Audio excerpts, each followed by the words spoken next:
안녕하세요. 인터풋볼의 햄다이크 정혜민입니다. 전북 서울과의 개막전에 이어서 또 기대되는 경기가 있죠. 오늘 제가 소개해드릴 경기는 3월 1일에 펼쳐지는 울산현대와 강원FC의 대결입니다. 이 경기를 소개해주시기 위해서 두 분이 나오셨습니다. 인터풋볼의 정지훈, 이현우 기자님이십니다. 안녕하세요. 네, 안녕하세요. 두 기자님께서 전북 서울전에서 치열하게 맞붙으셨잖아요. 이번 경기도 한번 재밌게 구경하시죠. 이번 대결의 가장 큰 포인트라고 할 수 있죠. 바로 명장의 대결인데요. 특히 울산은 홍명보 감독이 부임을 하면서 어떤 축구를 할지가 정말 기대가 됐습니다. 일단 많은 진짜 기대감을 가지고 있는 건 사실이고요. 뭐 런던 올림픽 동메달 신화, 뭐 다 아시는 걸 대한축구협회 정무, 영원한 리베로, 영원한 캡틴, 이것만으로도 관심이 집중될 것 같고요. 개인적으로는 정말 2013 브라질 월드컵 실패를 하시고 나서 감독직을 그만두셨잖아요. 근데 좀 너무 가혹한 평가가 좀 이어진 것 같아요. 개인적으로는 능력이 있는 감독이라고 생각을 하고 있고, 지도력이 워낙 있는 감독이기 때문에 이번 시즌이야말로 울산에서 좀 명예 회복을 할 거라고 생각이 됩니다. 개막전부터 좀 좋은 경기력을 좀 기대하고 있습니다. 강원에도 명장이 있죠. 바로 명수볼 김병수 감독님이십니다. 김병수 감독님은 K리그 모든 감독님 통틀어서 최고의 좀 신비주의 감독님 같아요. 네. 미디어 노출을 그렇게 원하지 않으시고 선수들 반응은 다 똑같아요. 너나 할 거 없이 모두 김병수 감독님에게 배우고 싶다, 혹은 김병수 감독님이 있기 때문에 강원으로 이적했다, 이런 말을 정말 많이 하고, 또 지난 3년 가까이 강원을 맡으면서 자신만의 색깔을 확실히 입히고 있고요. 더군다나 이제 새로 부임을 했죠. 이영표 대표이사와 이제 김병수 감독님의 시너지 효과도 기대됩니다. 울산과 강원 모두 공격적인 선수단을 영입을 했는데요.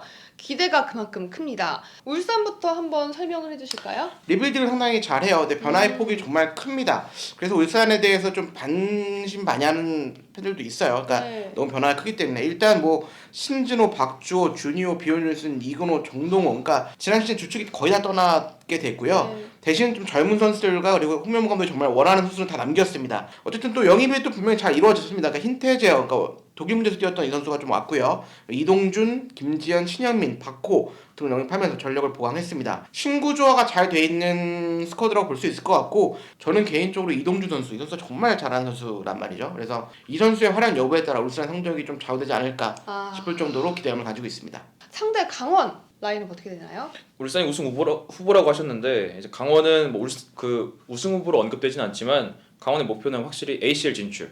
먼저 이영표 대표이사가 취임한 뒤로 강원이 굉장히 활발하게 이적 시장을 주도했습니다. 먼저 한국영을 재계약을 했어요. 우리 팀 에이스를 재계약한 거는 영입과도 같다, 이렇게 말을 할 수 있을 것 같아요. 한국영 선수를 레전드로 만들겠다고 이영표 대표이사가 말씀을 하셨고, 또 여기에 조재환도 재계약을 하면서 기존 멤버들, 또 이제 다른 팀이 노리던 선수들을 다 지켜냈어요. 그리고 또 세르비아 공격수 실라지, 이 선수를 영입을 했고, 또 작년까지 수원FC에서 뛰었던 일본인 미드필더 마사 영입했고요. 그리고 올림픽 대표팀 미드필더 김동현, 또 올림픽 대표 공격수 김대원을 영입을 했습니다. 또 여기에 작년에 광주에서 잘했던 우즈벡 국가대표 수비수 아슐마토프까지 데려와서 전체적인 스쿼드가 좀 빈틈을 찾기 어려울 정도로 탄탄하다고 생각하고 있습니다. 이렇게 완벽해 보이는 두 팀이지만 서로에게도 단점은 있습니다. 이번에 서로의 약점을 좀 공략을 해주실까요? 울산의 약점은 뭘까요, 현우 기자님? K리그 개막에 앞서서 유일하게 공식 경기를 치른 팀이 울산이에요.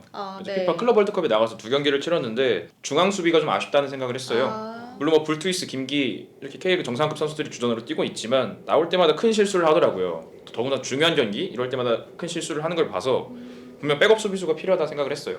중앙 수비수 얘기까지 해주셨는데 강원의 약점은 뭘까요? 일단 주니어 빠진 원톱자리를 얘기를 했는데 강원에서 데리고 왔거든요, 김지현 선수를. 그래서 좀 이렇게 뭐 어쨌든 그게 좀 반대의 역할이 될 것 같아요. 물론 울산 수비가 약간 약해진 건 사실인데 반대로 강원은 공격이 좀 약해졌어요. 골을 못 넣을 것 같아요. 그러니까 일단은 기본적으로 김지현 선수가 이제 울산으로 왔고요. 그다음에 김성재 선수 팀을 떠났고요. 병수볼이라는 축구가 사실 되게 찬사를 많이 받고 있잖아요. 패스 축구를 통해서 잘 이 빌드업을 가정이 좋고 또 잘 이어가는데 그동안 문제점 마무리가 안 된 게 가장 큰 문제였거든요. 영입을 하는 걸 보면 조금 마무리하는 선수가 좀 없다. 그리고 오히려 김순대와 김지현이 빠졌기 때문에 공격이 좀 약해졌다는 생각이 들고요. 그렇다면 개막전 양 팀의 선발 라인업을 한번 예상해 보도록 하겠습니다. 저는 22세 이하 커터가 조금 울산이 좀 애매하다라고 봐서 일단 제외하고 일단은 좀 라인업을 짜봤어요. 그러니까 그걸 좀 감안해 주셨으면 좋겠고, 그래서 일단은 뭐 당연히 골키퍼는 뭐 우리 빛현우, 뭐 월드클래스 빛대야, 뭐 대야, 뭐 조해야 다 나오는데 조현 선수가 있고요. 그리고 포백은 홍철, 불투이스, 김기, 그리고 김태환 선수. 그러니까 4-1-4-1 포메이션을 좀 유지할 것 같습니다. 그래서 수비형 미드필더로는 정말 떠오르는 국가대표죠. 원두재 선수가 있고요. 그리고 2선에는 김인성, 윤빛가람, 이청용, 이동준. 원톱에는 물론 힌트저가 있긴 한데 아직은 적응 기간이 좀 필요할 것 같고 그래서 강원에서 영입한 강원에 지금 아주 1위를 가고 있거든요. 네. 좀 이렇게 뭔가 좀 떠나는 과정에서 조금 아쉬움이 서로 있었기 때문에 강원에 정말 비수를 꽂으려고 준비하고 있는 김재현 선수가 좀 선발로 나설 것 같습니다. 그렇다면 강원은 어떻게 될까요? 강원도 굉장히 이번 시즌 이적 시장을 되게 잘 보냈어요. 네. 영입을 탄탄하게 했는데 이 선수들을 아무래도 적극적으로 기용을 할 것 같아서 저는 4-3-3 포메이션을 예상을 해봤습니다. 일단 골키퍼 자리에 U20 월드컵 때 활약했던 이광현 선수가 네. 22세 쿼터로 들어갈 것 같고요. 그 수비는 김영빈, 아슐마토프, 임채민, 신세계, 그리고 또 미드필더는 김동현, 마사, 한국영 이런 식으로 정삼각형 혹은 역삼각형으로 또 유동적으로 배치가 될 것 같고요. 공격 3명은 김대원, 신라지, 조재환 이런 식으로 구성이 될 것 같습니다. 이렇게 예상 라인업까지 살펴봤는데요. 여기에 야심차게 준비한 새로운 코너가 있죠. 인터풋볼에서 준비한 K리그 스카우팅 리포트 온라인판 인터 라인업이 개막을 앞두고 런칭이 됐습니다. 정주영 기자님 네. 먼저 말씀해주세요. 역시 울산은 윤빛가람 선수를 빼놓을 수가 없을 것 같아요. 그러니까 네. 좀 시즌을 앞두고 이적설이 좀 나오긴 했거든요. 중국 무대로 떠난다는 얘기가 있었는데 홍명범들이 꼭 필요한 선수다라고 이제 요청을 했고 잔류를 결국 했습니다. 그래서 개막전부터 좋은 모습을 네. 보일 것 같고 ACL에서도 MVP 받을 정도로 정말 잘했거든요. 그래서 이번 시즌도 좀 전성기를 좀 누릴 것 같고 화려하게 부활한 K리그 토플레스 플레이 메이커라고 표현을 했습니다. 그러니까 넓은 시야, 뭐 창의성, 정교한 킥력을 모두 갖췄고 어쨌든 그만큼 득점력, 뭐 조율 모든 걸 갖춘 선수라고 표현할 수 있을 것 같고 K리그는 정말 K리그 토플레스 미드필더다 이렇게 볼 수 있을 것 같고요. 강원은 누구일까요? 네, 강원은 아까 앞서 언급한 강원 차기 레전드 한국영 선수를 전 꼽았습니다. 아, K리그 최고의 미드필더로 이제 네. 평가를 받고 있고요. 또 무엇보다도 이제 활동량이 굉장히 뛰어나요. 정말 많이 뛰어다니고 또 이제 수비적인 역할을 많이 중점적으로 두고 있다는 그런 이미지가 있는데 네. 그 외에 공격적인 역할도 충분히 소화를 할 수 있고요. 그리고 또 무엇보다 테크닉과 패싱력이 우수해서 이제 김병수 감독님의 전술인 병수볼의 핵심으로 여겨지고 있습니다.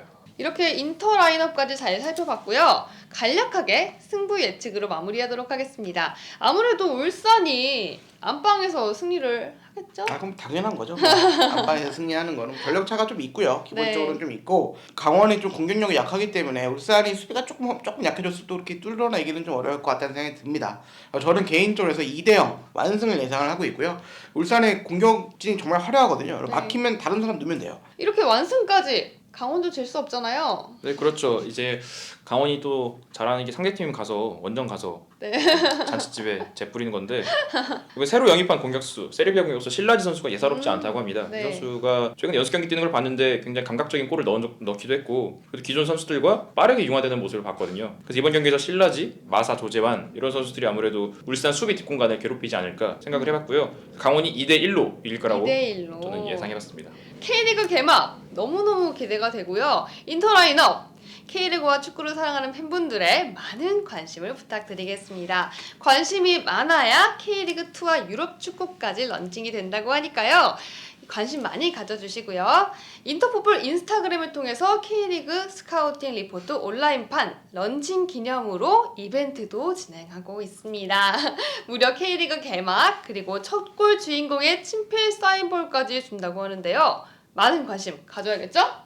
그렇다면 영상 마치도록 하겠습니다. 영상이 재미있으셨다면 구독과 좋아요. 눌러주세요. 안녕.